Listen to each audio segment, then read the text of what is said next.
Bueno, en el libro de los Salmos, en el Salmo número 90, por favor, en nuestras Biblias, este salmo lleva por título La eternidad de Dios y la transitoriedad del hombre. Es un salmo que tiene 17 versículos. No vamos a leer los 17 versículos hoy, pero tampoco vamos a predicar de todo el Salmo 90 hoy. Pensamos hacer solamente hoy del versículo 1 al 6 y luego el próximo domingo, si así lo permite el Señor, haremos del versículo 7 hasta el final de este capítulo 90 del libro de los Salmos. Así que en el Salmo número 90, por favor, yo considero que el versículo clave de este Salmo es el versículo número 12. Dice así, el versículo número 12 dice: enséñanos de tal modo a contar nuestros días que traigamos al corazón sabiduría. Es un versículo precioso, hermoso en su enseñanza. Yo le sugiero que usted lo aprenda de memoria, que lo pueda marcar en su Biblia, y es un versículo, yo diría, preciso a la ocasión, porque estamos terminando un año y estamos por empezar un nuevo año. Entonces es bueno que este versículo lo hagamos como una oración donde le decimos a Dios: enséñanos de tal modo a contar nuestros días que traigamos al corazón sabiduría. Y es así, ¿verdad, hermanos? Usted tiene que ver cómo va su vida, evaluar los años de la vida, cuántos años han pasado, y usted tiene que decir: con la gracia de Dios viviré tantos años más y tengo que aprovechar los años que Dios me dé en esta tierra. Entonces, eso es lo que este versículo dice: enséñame a contar mis días, nuestros días, que traigamos al corazón sabiduría. Tenemos que aprender a ver el tiempo que Dios nos da a todos nosotros en esta tierra. Bueno, este salmo, queridos hermanos, comienza diciendo así. Por favor, el salmo comienza diciendo así: oración de Moisés, varón de Dios. Ahí comienza el salmo. No, el problema es que nosotros en nuestras Biblias han colocado esa primera línea, la han colocado fuera del versículo 1, pero realmente esa parte donde dice oración de Moisés, varón de Dios, es parte del salmo. O sea, lo único que le han añadido acá, los que han traducido la Biblia, los que la han publicado, le han añadido, por ejemplo, donde dice Salmo 90, eso lo han añadido, y luego le han añadido el título que dice la eternidad de Dios y la transitoriedad del hombre. Eso ha sido un añadido por la editorial para que nosotros podamos tener una guía, saber más o menos un aprendizaje en el estudio de la palabra. Pero la frase que dice ahí con letras chiquititas y que muchas veces nosotros ni lo leemos y a veces pensamos equivocadamente que ese también es un añadido. No, hermanos, ese es parte de la palabra de Dios. O sea, inclusive yo le puedo decir así literalmente: eso está en los textos, en este caso en los textos hebreos. Ahora, usted puede notar, no todos los salmos, pero en su mayoría del libro de los salmos, si usted le da una miradita a otros salmos, usted va a ver así, que antes que empiece el versículo 1, por ejemplo, también hay unas palabritas ahí en letras más pequeñas. Por ejemplo, en el Salmo 89, si usted mira en el Salmo, solamente por ejemplo nada más, mire usted, el Salmo 89 dice: Masquil de Etán Esraíta. Ya, así dice en el Salmo 89. Y algo también similar, aunque más largo, dice en el Salmo 88. El Salmo 88 dice: cántico, salmo para los hijos de Coré, al músico principal, para cantar sobre Mahalac, Masquil de Emán Esraíta. Usted dirá: pastor, ¿y qué es eso? Bueno, ese es sándwich, en otra ocasión lo vamos a comer, ¿ya? Pero ahora no. Pero solamente estamos mencionando que esas palabritas chiquititas que usted ve al comienzo del Salmo, antes del versículo 1, también son parte de la palabra de Dios, porque eso estaba escrito o está escrito en los textos hebreos. Eso fue inspirado también por Dios. Bueno, lo que este título nos está diciendo, volviendo al Salmo 90, por favor, lo que este título nos está diciendo que este Salmo número 90 es un salmo que es una oración que hizo Moisés, el que nosotros conocemos, el Moisés, que escribió los primeros libros de la Biblia: Génesis, Éxodo, Levítico, Número, Deuteronomio, y muy que seguro también escribió el libro de Job también. Este es el Moisés que se está hablando aquí. Ahora, este salmo, al ser escrito por Moisés, fue escrito durante el periodo del Éxodo en el desierto, cuando el pueblo de Israel fue sacado por Dios de Egipto y llevado al desierto. Eso ocurrió más o menos entre los años 1445 y usted recuerda que ellos estuvieron 40 años y terminó en el año 1405.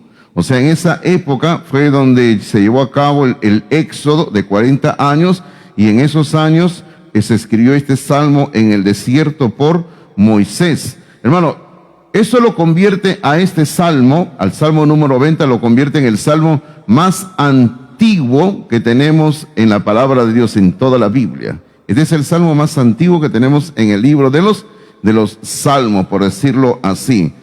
Ahora, este salmo, hermanos, cuando usted lo comienza a leer y comienza usted a estudiarlo, comienza usted a analizarlo un poquito, y usted lo comienza a leer con una mente abierta, usted se va a dar cuenta cómo se refleja la persona de Moisés en este salmo.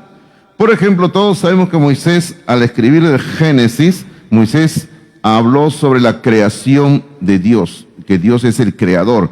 Este salmo número 90 hace referencia a Dios como creador. Ahora, también usted recuerde que el hijo de Adán y Eva, uno de ellos, fue muerto, fue asesinado, su vida fue muy corta, y de ahí en adelante en el libro de los libros de Moisés se habla siempre de que la vida es corta, y este salmo justamente habla de una vida corta que termina rápido, que no dura mucho.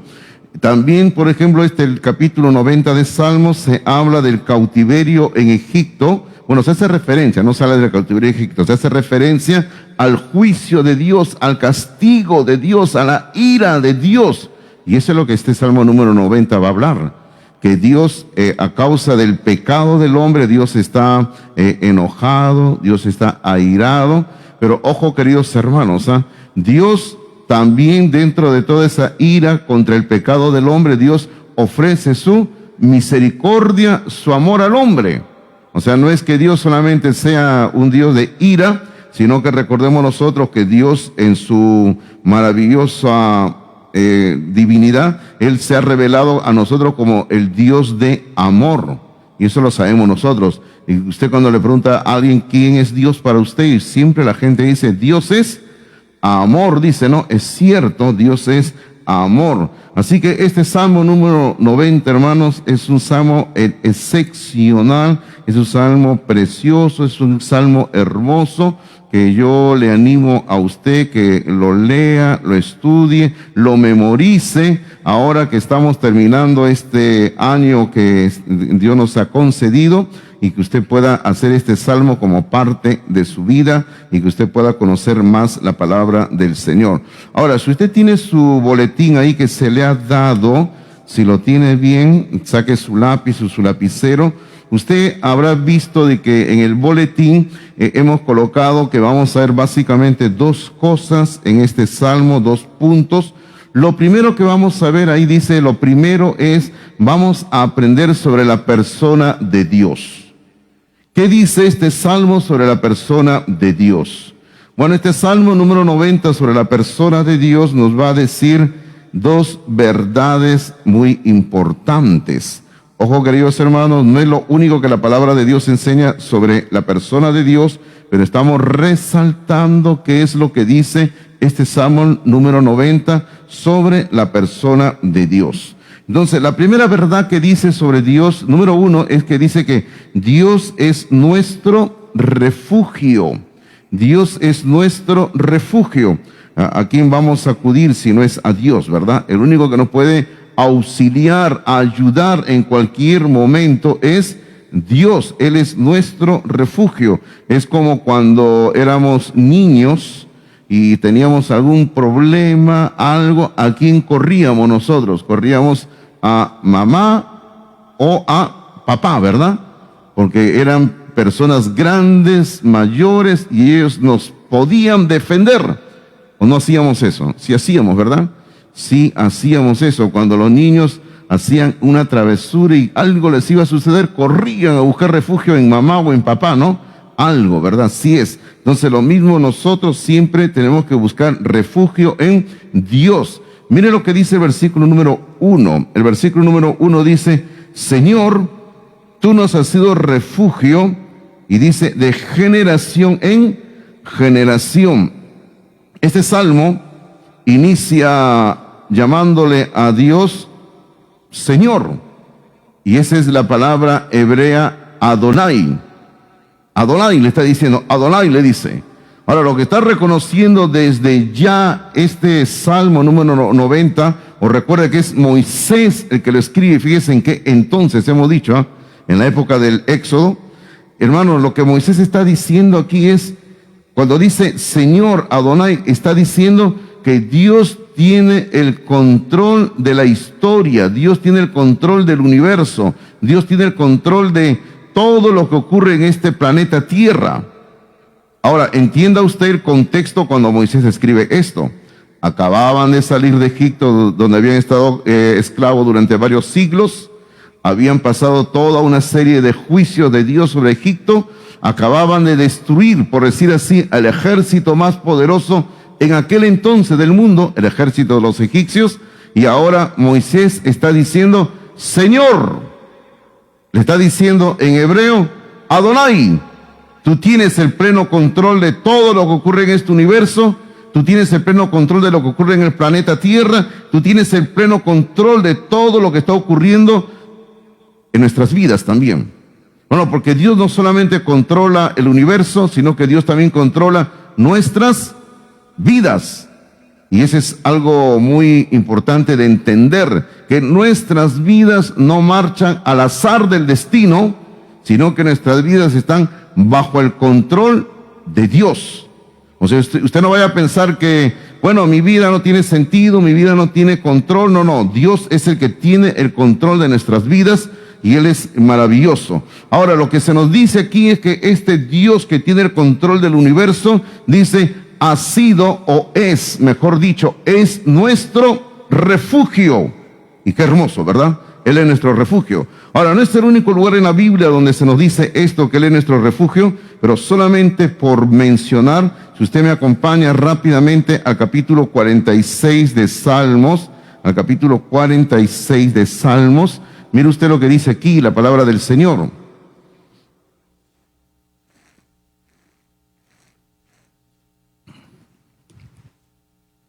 Capítulo 46 de Salmos, dice así, versículo 1 al 3, dice, Dios es nuestro amparo, y ahí quisiera que usted vea que la palabra amparo es la misma palabra para refugio.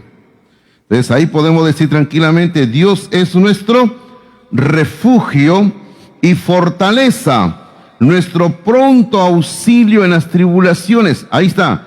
Lo primero, ¿en qué es lo que Dios nos refugia o podemos encontrar refugio en Dios? Cuando vienen las tribulaciones.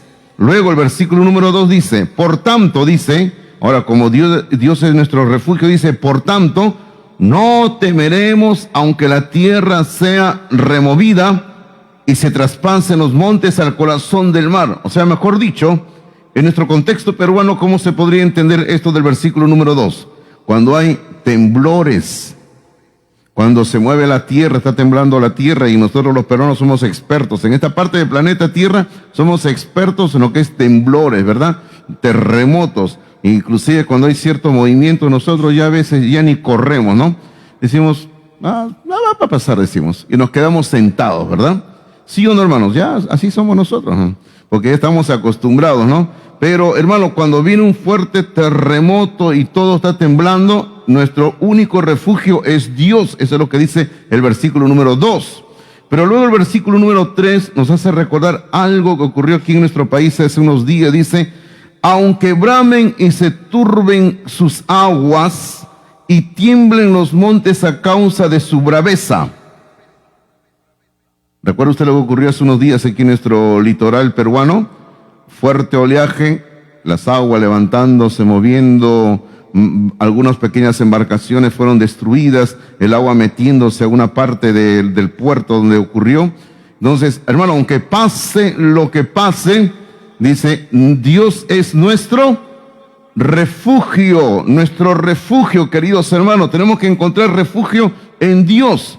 Ahora, usted se ha percatado que al final del versículo 3, donde hemos estado leyendo 46, 1 al 3, al final, cuando termina el versículo 3, hay una palabrita que también a veces ni leemos. Usted sabe, ¿le encontró la palabrita? No, esa palabra es Selah. Selah. Es una palabra hebrea que significa silencio. Yo no conozco nada de música, yo solamente de música sé que yo no sé cantar, eso es lo único que sé. Pero sé que en música, en los pentagramas, en las partituras hay un símbolo que indica un silencio, una pausa, ¿verdad? Una pausa. Entonces, eso es lo que quiere decir eso, una pausa, un silencio. Ahora, lo que ocurre aquí es que esta palabrita Selah también es parte de la palabra de Dios. Y lo que aquí se está diciendo es, acá se está presentando una verdad. Entonces, como esta es una tremenda verdad, silencio, dice. Se acaba de decir algo grande de la gloria de Dios, de la persona de Dios. Silencio, ¿verdad? Algo así es más o menos lo que se está diciendo aquí. Entonces aquí encontramos en este Salmo 46 la misma enseñanza del Salmo 90 cuando dice, Dios, Señor, tú has sido nuestro refugio de generación en generación. Ahora, es importante también porque es de generación en generación.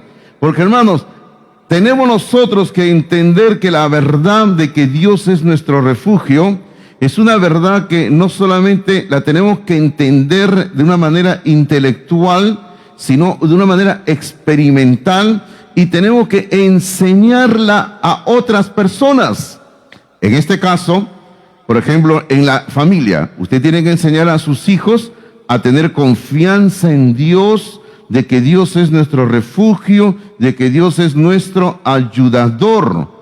En la iglesia tenemos que hacer lo propio también, tenemos que enseñarle a la siguiente generación cómo confiar en Dios, cómo servir a Dios. Es por eso que acá dice, de generación en generación se tiene que enseñar la palabra de Dios a las personas y sobre todo la confianza en Dios. Por ejemplo, para mí ha sido un gran aliento cuando años atrás pude recibir un obsequio de parte de mi padre, cuando todavía estaba vivo. Mi padre me regaló un himnario de los años 1800 no sé cuánto, que había sido del abuelo de él. O sea, del abuelo de mi padre. Era un himnario evangélico que él utilizaba en la iglesia donde asistía, y donde el bisabuelo, en este caso, había colocado una dedicatoria pensando en quién, pues, ¿no? Ya diciendo que Dios te bendiga, que Dios te use, que Dios derrame bendiciones en tu vida, y su firma del bisabuelo. Imagínese usted, ¿eh?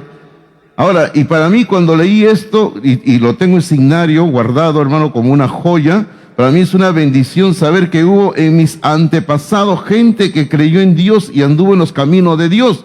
Y sin querer, queriendo, uno aprende a tener confianza en Dios, hermanos. Por eso dice este versículo, ¿no? Tú has sido nuestro refugio de generación en generación. Hermano, la enseñanza de confiar en Dios comienza en el hogar, en casa, con papá, con mamá. La iglesia refuerza esa enseñanza, pero la enseñanza de confiar en Dios comienza en casa, con papá, con mamá. Ahí se comienza a enseñar a nuestros hijos el confiar en Dios, que Él es nuestro refugio. Ahora, pero algo más, hay una segunda verdad que dice este salmo sobre la persona de Dios. Hemos visto que Dios es nuestro refugio. Ahora, lo segundo que dice, la segunda verdad es que Dios es eterno. Dios es eterno. Y esto es importante para el resto del Salmo, porque como dice el título del Salmo en nuestras Biblias, fíjense, el título dice: la eternidad de Dios y la transitoriedad del hombre. Entonces aquí se va a comenzar a hablar de que Dios es eterno. Ahora recuerde una vez más, el autor es Moisés, el que habló de la creación de Dios, y observe lo que dice en el versículo número 2. En el versículo número 2 dice: antes que naciesen los montes y formases la tierra y el mundo, desde el siglo y hasta el siglo tú eres Dios. Pero las primeras dos líneas de este versículo, Moisés, remitiéndose a la revelación que él había recibido de la creación, hermanos, él dice: antes que naciesen los montes, o sea, antes que Dios haga la creación, antes que existieran los montes como hoy en día lo vemos después del diluvio, porque hermano, el mundo que vemos hoy en día, las montañas, los desiertos, todo lo que vemos hoy en día, inclusive los continentes, es después del diluvio. No es que Dios lo haya creado después, sino que surgió de las aguas estos montes que vemos hoy en día. Entonces Moisés está diciendo: antes que naciesen los montes y formases la tierra y el mundo. Lo que Moisés está diciendo desde ya es: Dios es eterno, Dios es el creador, Dios está sobre la creación. Dios no es una criatura, Dios no es parte de la creación en el sentido de que Él sea un ser creado, sino que Él es el creador de todo cuanto existe. Eso es lo que está diciendo aquí Moisés en este salmo. Hermano, el Señor es el creador de todo cuanto existe en esta tierra y en todo el universo. Ahora, pero la última línea del versículo número 2 dice: desde el siglo y hasta el siglo tú eres Dios. Bueno, lo que está diciendo aquí de una manera es: tú eres eterno. Tú eres eterno. Desde el siglo y hasta el siglo tú eres Dios. Hay un libro que escribió un teólogo hace más de 100 años, no tengo la fecha exacta, pero yo lo he leído. Este teólogo se llamaba Eric Sauer, y él escribió un hermoso libro titulado De eternidad a eternidad. Bueno, cuando uno lee ese libro es una belleza encontrar ahí la enseñanza de la palabra de Dios. Es un libro que usted no lo va a poder encontrar en ninguna librería, no hay. Quizás en internet pueda haber, no sé, ¿no? Pero así se llama el libro, De eternidad a eternidad, por Eric Sauer.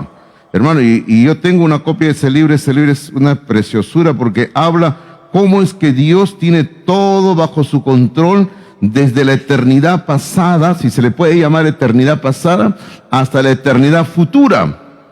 Y si se le puede llamar también eternidad futura, hermano, ¿sabe por qué? Porque nosotros los seres humanos, criaturas, nosotros tenemos que entender el tiempo de tres maneras, ¿no? En el pasado, en el presente y el futuro. Así nosotros lo entendemos.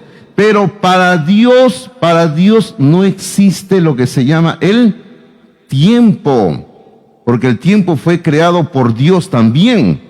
Usted lee Génesis 1:1, dice: en el principio creó Dios. En el principio es el tiempo. Dios es el creador del tiempo. Dios está sobre el tiempo, fuera del tiempo.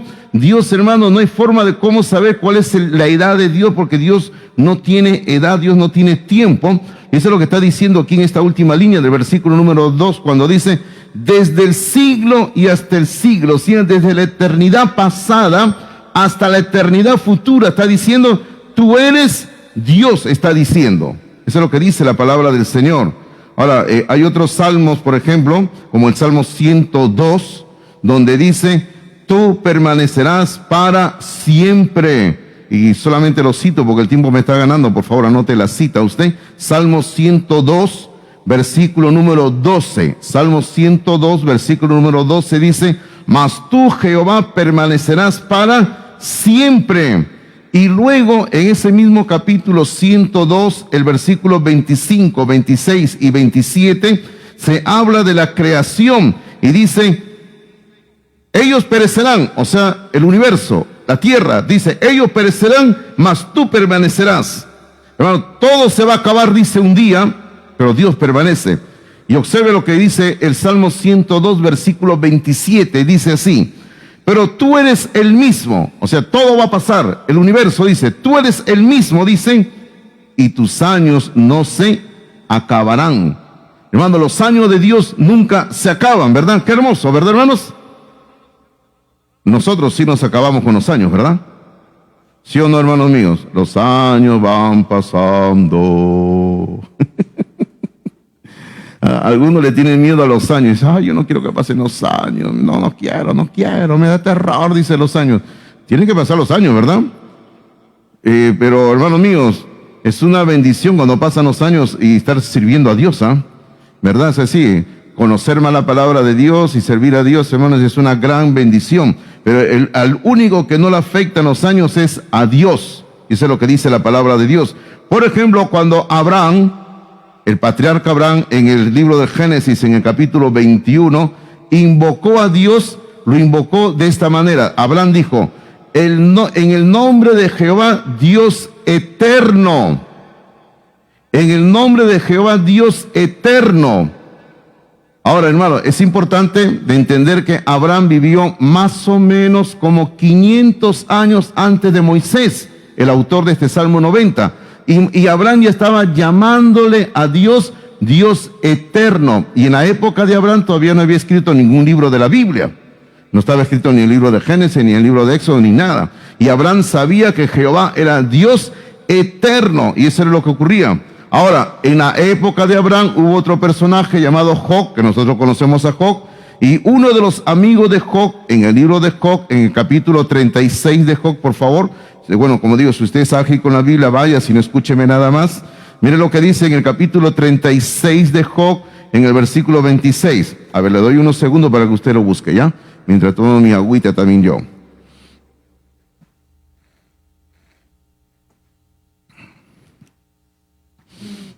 En el capítulo 36 de Job, en el versículo 26, hablando de la eternidad de Dios, 36, 26 dice así: he aquí, dice, Dios es grande, maravilloso, ¿verdad? Ese es nuestro Dios, Dios es grande. Dice, y nosotros no le conocemos. Es que, hermanos, nosotros, claro, lo conocemos a Dios en el sentido de salvación. Él es nuestro Padre, Él es nuestro Dios, nuestro Salvador. Pero es como nosotros siempre ponemos el ejemplo de decir, ¿no? Es como que usted va a la orilla del mar, usted va a la playa y usted ve el océano y usted toca las aguas en el océano. Ahora, ¿usted puede decir que ya conoce todo el océano? No, ¿verdad? No se puede. Usted ha visto algo del océano, ¿verdad? Sabe dónde está el océano Pacífico, en este caso, para nosotros. Pero no tenemos ni idea de cuán grande es ni cuán profundo es el océano. Entonces lo mismo ocurre con Dios. Y eso es lo que está diciendo aquí el amigo de Job. Dice, he aquí, Dios es grande, dice, y nosotros no le conocemos. Y luego dice, ni se puede seguir la huella de sus años. No se puede seguir la huella de sus años.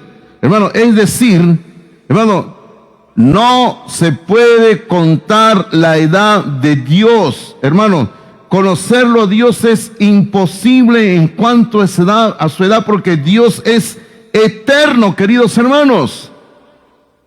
Dios es eterno.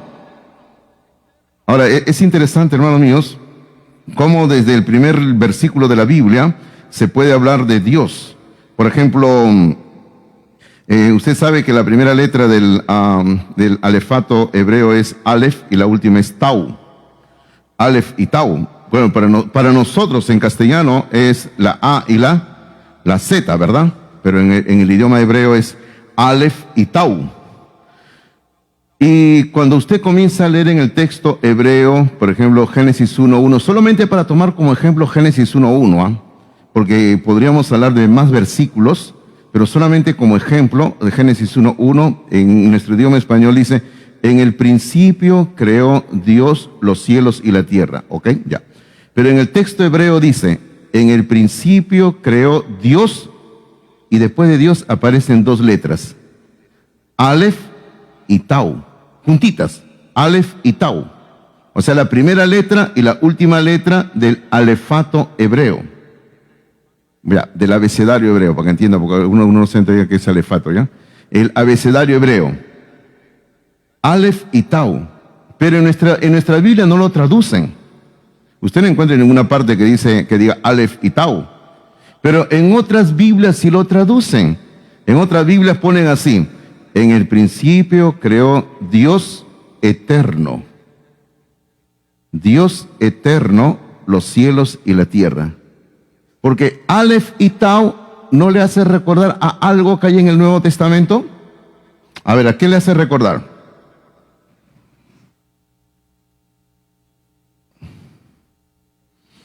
Como decía el pastor Roldán, que decía, a ver, por una pierna de gallina, una pierna derecha de gallina. ¿Qué le hace recordar? ¿No le hace recordar nada? Por un panetón. Por un vaso de chocolate. Por un gato que están regalando afuera. ¿Verdad? Hay un gatito que están regalando afuera, ¿verdad? Siempre la gente viene y nos tiran acá gatitos, los tiran acá. Y ayer han tirado un gatito y unas señoritas están acá afuera con el gatito buscándole dueño. Hacemos propaganda. Si usted quiere un gatito, acá afuera hay un gatito que están buscándole dueño, ¿ya?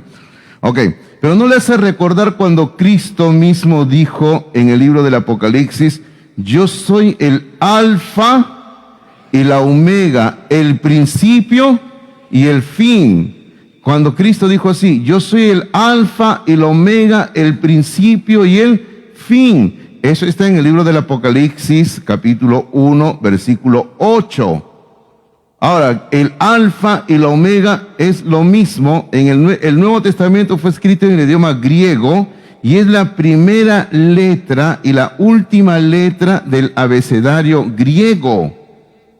Eso sí se llama alfabeto griego. Ya, o sea, es alfa y omega. Omega no es Z, por si acaso, ya la omega es una O, pero es así. Entonces lo que Cristo estaba diciendo era: yo soy el principio y el fin, en el libro del Apocalipsis. Y lo mismo ocurre en el libro de Génesis 1:1, y como le digo, y en otras partes dice así, dice Aleph y Tau, Aleph y Tau. Hermano, lo que se está diciendo en toda la Biblia, tanto en el Antiguo como en el Nuevo Testamento, se está diciendo que Dios es eterno. Dios es eterno. Y como leímos este versículo en el libro de Job, donde dice: no se puede seguir la huella de sus años. Increíble, ¿verdad? Ese es el Dios que tenemos nosotros. Tenemos un Dios eterno, queridos hermanos. Ahora, pero por contraste, volviendo al capítulo 90 de Salmo, por favor, volviendo al capítulo 90, encontramos, y aquí vamos a la segunda parte de nuestro sermón, segunda y última parte, porque el tiempo nos apremia esta mañana.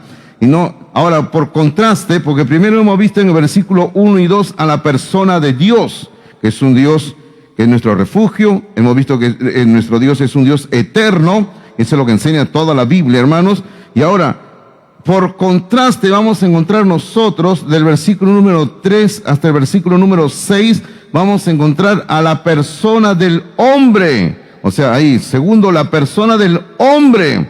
Y aquí vamos a ver que en estos versículos del 3 al 6 hay tres verdades que también se nos dicen sobre el hombre.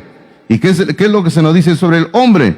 Verdad número uno, el hombre es polvo. El hombre es polvo. Y eso somos todos, ¿verdad? Todos nosotros somos polvo. Dice así, el versículo número 3 dice: vuelves al hombre hasta ser quebrantado. Hermano, está hablando de la muerte del hombre, que todos los seres humanos vamos a ser quebrantados, vamos a morir. Y luego dice, y dices: convertíos, hijo de los hombres. Hermanos, aquí cuando se habla de que el Señor nos va a quebrantar, está hablando de que somos polvo, que el hombre, hermano mío, es algo transitorio en este mundo. Ahora, también algo importante, cuando aquí aparece la palabra convertíos, no se refiere que el Señor nos está llamando a una salvación. En este caso no está hablando de salvación. Está hablando de que el Señor nos va a llevar a convertirnos en polvo.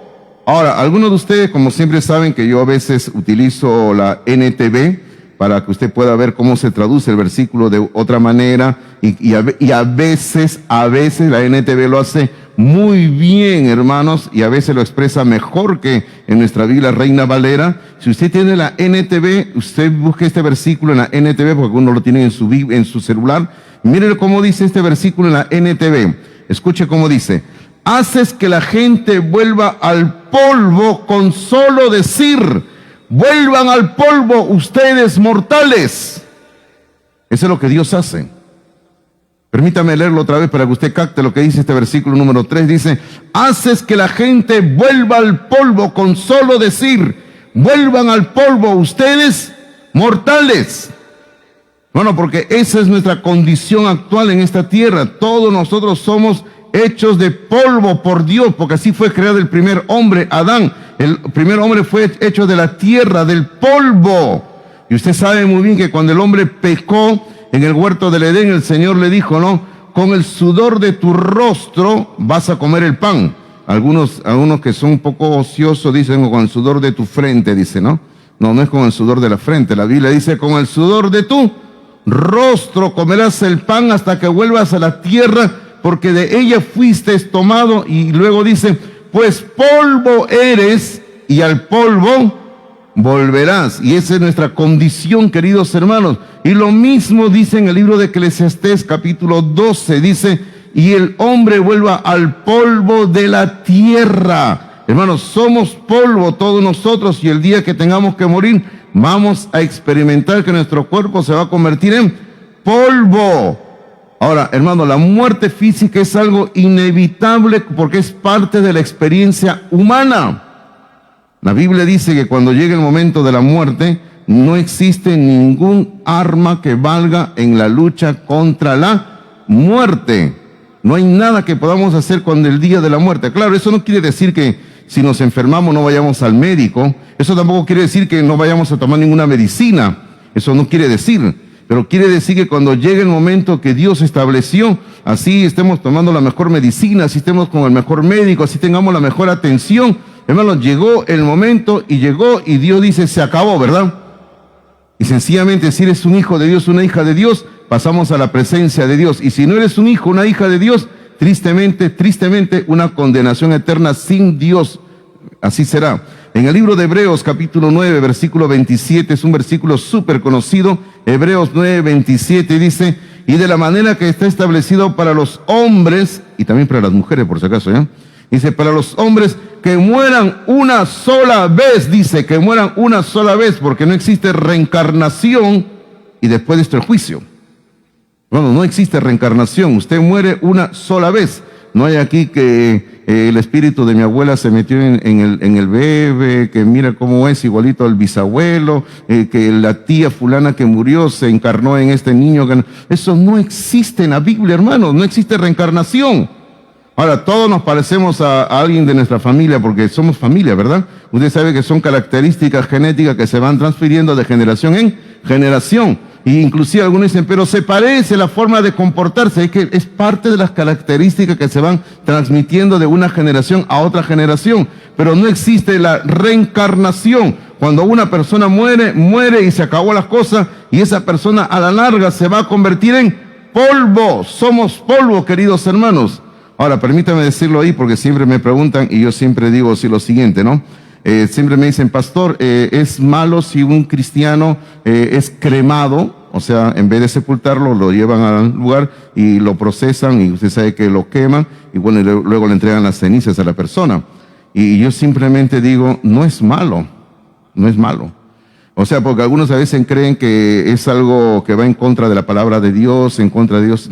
No hay, en la Biblia no hay nada en contra de eso. Más bien yo siempre entiendo y yo siempre digo, más bien la cremación solamente acelera el proceso de que el ser humano, su cuerpo se convierte a la larga en polvo. Porque eso es lo que termina en la cremación, ¿sí o no? Todo termina en polvo. Y cuando nosotros sepultamos a una persona, pasan los años y se convierte en huesitos, y luego esos huesitos se convierten en polvo. Es lo mismo, simplemente se está acelerando el proceso nada más. Ahora, claro, luego usted tiene el otro problema. Ahora, ¿qué hacemos con las cenizas, no? ¿Quién va a tener al abuelo ahora? Tú, yo, por aquí, por allá, y no sé dónde terminan las cenizas, ¿verdad? Así es. pero eso es lo que ocurre, ¿verdad? Todos somos polvo y vamos a volver a ser polvo otra vez. Ahora, pero la segunda verdad que se nos habla aquí sobre el hombre es Dios y el tiempo. Dios y el tiempo. Se inserta aquí algo sobre Dios, hermano, porque una vez más se va a hacer recordar que Dios es eterno. En el versículo número 4 dice, porque 1000 años delante de tus ojos son como el día de ayer que pasó y como una de las vigilias de la noche. Hermanos, sencillamente se está hablando de que para Dios 1000 años es como un día. Y eso es lo que va a citar Pedro en su epístola. Hermano, usted recuerde que Moisés es el autor de este capítulo número 90, y Moisés aquí está diciéndonos que 1000 años para Dios no son nada, una fracción nada más. Y Pedro va a decir en su epístola que para Dios 1000 años es como un día nada más. Ahora, algunas personas tomando lo que Pedro dice que para Dios es como un día, y insisto en la palabra como, no dice que es un día, dice como un día. Hermano, algunos estudiosos opinan de que la creación de los 7 días, que todos sabemos que fue hecho en 7 días, y yo creo que fue hecho en 7 días literales, cada día de 24 horas, es por eso que nosotros tenemos un día a la semana que es un día de descanso, un día de reposo, ¿verdad? Pero, hermanos, algunos opinan equivocadamente de que cada día era de 1000 años. Y algunos todavía lo alargan más y dicen, no, cada día eran eras interminables. Y hablan de millones de años. Pero eso no es lo que dice la Biblia. Eso no enseña la Biblia. La Biblia dice de que Dios creó el universo en días literales de 24 horas. Y cuando Pedro dice que para Dios un día es como 1000 años, ¿cómo? No dice que un día es 1000 años. Bueno, sencillamente se está hablando de que para Dios no existe el tiempo. Ahora, póngase usted a pensar algo. Si para Dios supuestamente, digámoslo así, que 1000 años es un día, digámoslo así. Ahora, ¿cuánto nosotros somos al lado de Dios en nuestra vida?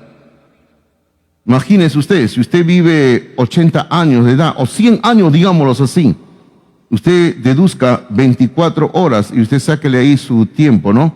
¿Cuánto es en relación a Dios? Bueno, nuestra vida al lado de Dios simplemente se puede medir por horas nada más. Y aún podríamos pensar en minutos nada más. O sea, Dios es eterno y nuestra vida es breve al lado de la vida de Dios, queridos hermanos. Eso es lo que dice en este versículo número 4, que para Dios todo es simplemente como un día nada más. Pero algo más dice, y este es lo tercero que se nos dice aquí, y usted lo tiene ahí en su nota, dice, el hombre es como.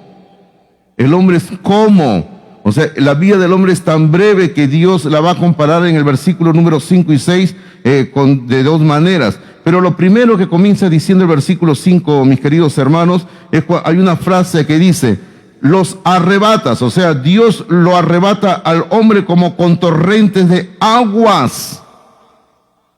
Nosotros aquí en el Perú también entendemos esto muy bien, porque nosotros aquí en el Perú, cuando viene la temporada de lluvias en nuestra serranía, como ahora está empezando ya la temporada de lluvia, ¿verdad? Viene lo que nosotros conocemos los famosos huaicos, ¿sí o no? Los famosos huaicos. Mucha lluvia, caen, el barro comienza a desprenderse, se desprenden porciones de los cerros, comienzan a caer en las carreteras, interrumpen el paso de los carros, de las personas, y eso cuando cae, hermano, a veces se vuelve algo tan grande que cae en cantidades enormes y arrasa con todo lo que encuentra en su camino, con árboles, animales, casas y muchas veces con personas también. Todo se lleva. O sea, algo así está diciendo así, que Dios al hombre lo arrastra como con torrentes de agua. A su momento yo dije que cuando llega el momento de nuestra muerte, llegó y así es. Dios nos arrastra, como quien dice, nos lleva, porque es algo inevitable. ¿Dónde dice eso? estaba haciendo referencia a lo que dice en el libro de Eclesiastés, capítulo 8, versículo número 8. Eclesiastés 8:8, donde dice así, permítame leerlo nada más, por favor, pero usted escriba la cita. En Eclesiastés 8:8 dice: no hay hombre que tenga potestad sobre el espíritu para retener el espíritu, ni potestad sobre el día de la muerte, y no valen armas en tal guerra. O sea, sencillamente nadie puede evitar el morir. Sencillamente se acabó cuando llegue el momento que Dios ha establecido así. Y yo le quiero decir una vez más, pensando en, le digo, no, el hecho de que uno tenga cierta edad no quiere decir que usted va a vivir más años. Sencillamente, cuando Dios dice, llegó el momento, llegó el momento. El domingo pasado yo les hacía referencia al hijo de un amigo, una mujer joven, mamá de un niño de 5 años. Ella falleció. Imagínense, su hija de él falleció. Ella estaba en sus 30 todavía y ha dejado un niñito de 5 años. Y bueno, y él y su esposa son cristianos y están lógicamente destrozados, ¿no? Imagínense, porque uno nunca piensa que va a enterrar a su hijo, a su hija. ¿Es así o no? Yo siempre he pensado que mis hijos me van a enterrar a mí, ¿no? Aunque ya quieren hacerlo ya, pero uno siempre dice, no, mis hijos me van a enterrar a mí, y que el padre entierre a un hijo, una hija, hermano, eso es algo muy doloroso, algo muy triste, pero el asunto es que cuando llega el día, el momento de nuestra muerte, se acabó.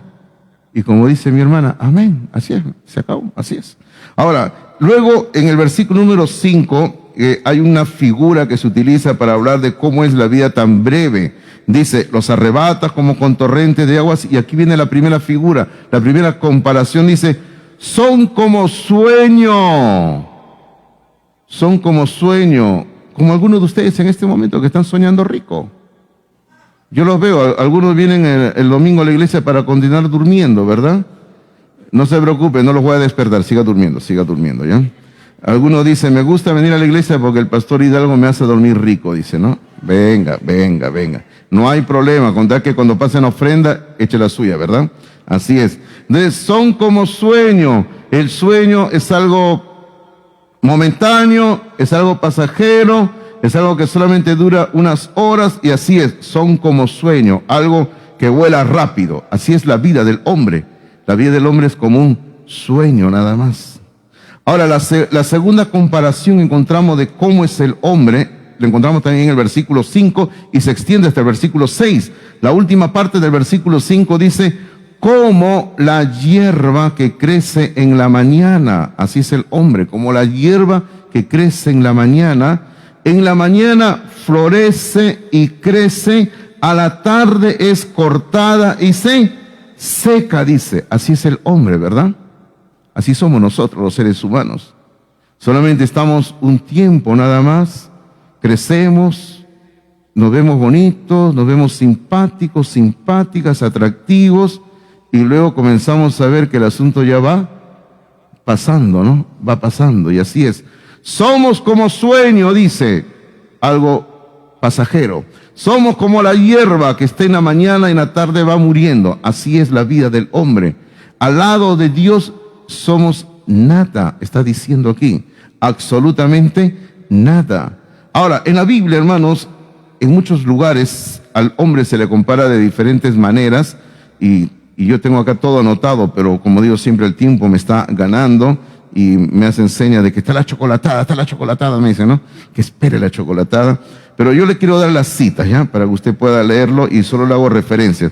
Por ejemplo, en el libro de Job, solo le doy la cita, no tiene que buscarla ahora. En el libro de Job, en el capítulo 14, versículo 1 y 2, se habla también de que la vida del hombre es como una flor, y luego se dice ahí mismo que la vida del hombre es como una sombra. Así habla en Job capítulo 14, versículo 1 y 2. En el mismo libro de Job, en el capítulo 7, en el versículo número 6, se nos dice que la vida del hombre, dice, mis días fueron más veloces que la lanzadera del tejedor. Ahora, ¿cómo la lanzadera del tejedor? Claro, está hablando de esas máquinas que tenían en esos tiempos donde ellos tejían así rápido, se movían, ¿no? Yo recuerdo que yo tengo hasta ahora una de mis tías, mi única tía que vive, la única tía que tengo por parte de mis padres, mi tía, ella en sus buenos momentos, para mí me asombraba verla cómo tejía mi tía. Y bueno, y también todas mis tías tejían, por parte de mi padre, mi madre también, mis hermanas también, bueno, ahora tengo una hermana, mi hermana también tejían bastante, y a ellas les gustaba tejer, y ellas tejían como arañas, decían. Porque bueno, era increíble. Ellos agarraban el palito y estaban conversando y estaban tejían así. Y yo no podía ni ver cómo se movía el palito para allá, para acá, tejiendo. Y estaban conversando para acá, haciendo sus cosas ellas. Dice, algo así es. Se refiere cuando dice ahí en Job 7:6, dice, no, mis días fueron más veloces que la lanzadera del tejedor, más veloces que lo que se mueve ahí tejiendo. Luego, en el mismo libro de Job, en el capítulo 9, versículo 25, en 9:25 dice así, mis días han sido más ligeros que un correo, dice. Claro, en esos tiempos los correos eran hombres que iban corriendo, caminando o a lomo de animal, a eso se refiere. Por ejemplo, en Primera de Crónicas 29:15, habla de que nosotros somos extranjeros y advenedizos en este mundo. Y otra vez repite que nuestras vidas son como una sombra que no dura mucho. Ahora, y luego termino citando Santiago 4:14, que ahí sí presenta una tremenda pregunta. Santiago 4:14 dice, porque ¿qué es vuestra vida? ¿Qué es nuestra vida? Dice. Así dice Santiago 4:14, dice, ¿qué es nuestra vida? Dice. Y luego dice, es ciertamente neblina que se aparece por un poco de tiempo y luego se desvanece, dice la palabra del Señor.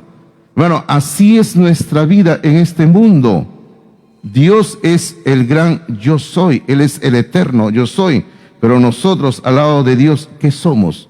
Somos absolutamente nada en comparación a que Dios es eterno.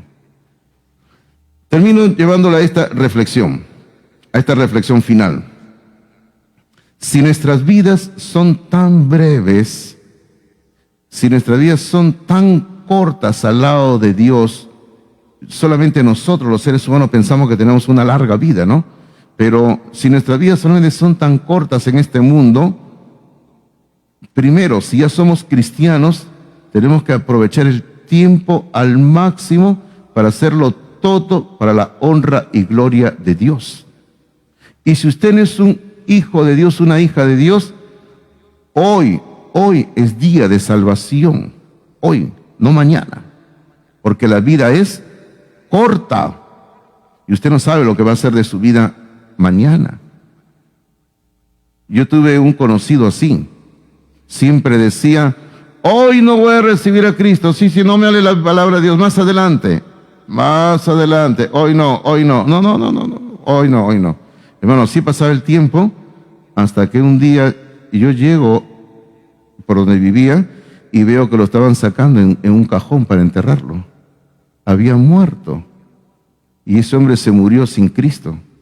Porque siempre decía, hoy no, mañana, hoy no, mañana, hoy no, mañana. Otro día, más adelante, voy a recibir a Cristo. Hoy no.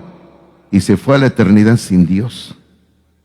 Aquí hemos colocado en sus notas un versículo, 2 Corintios 6:2, usted lo tiene en sus notas, y mire que entre paréntesis está, es otra traducción, es NTV, dice así, pues Dios dice, en el momento preciso te oí, en el día de salvación te ayudé. Efectivamente, el momento preciso es ahora, dice, el momento preciso es ahora, dice, y luego dice, hoy es el día de salvación, hoy, no mañana, no el próximo domingo, sino hoy, ahora es el día de salvación. Si usted aún no ha venido a Cristo Jesús, hoy es el día de salvación, ¿verdad? La vida es breve, la vida es corta y hoy es el momento para tomar una decisión por Jesús. Si eres hijo de Dios, sírvele. Si aún no eres hijo de Dios, recíbele en tu corazón, pero hoy es el día de salvación. Vamos a orar, por favor, vamos a orar. Vamos a orar. Le invito a inclinar cabeza, cerrar los ojos. Le invito a que podamos meditar por un momento en lo que hemos estado tratando, y espero que la palabra expuesta caiga en un buen corazón y esa palabra dé fruto a 100%. Padre, damos gracias en esta mañana, dándote a ti la gloria y la honra, porque solo tú te lo mereces. Te alabamos, te adoramos y sentimos, Padre, que estamos en el mejor lugar, Señor, que podamos estar en todo el universo, y el mejor lugar es estar a tu lado, Padre, contigo, porque, Padre, tú eres nuestro refugio. Tú has sido nuestra ayuda en todo momento. Inclusive, como dice en el libro de Isaías, tú eres como una roca en el desierto que nos provee de sombra y de agua. Así es, Señor. Padre Santo, pido que tú bendigas a la iglesia aquí presente. Padre, estamos terminando un año y te damos gracias por este año que nos has bendecido, y queremos mirar hacia el próximo año, Padre, porque también queremos vivirlo para tu honra y gloria. Queremos poner nuestras vidas en tus manos. Y, Señor, y si hubiera alguien aquí que aún no tiene a Jesús en su corazón, que pueda tomar la decisión más importante de salvación. Queremos poner nuestras vidas en tus manos, orando en el nombre bendito de Jesucristo. Amén, Señor. Amén. El Señor les bendiga a ustedes.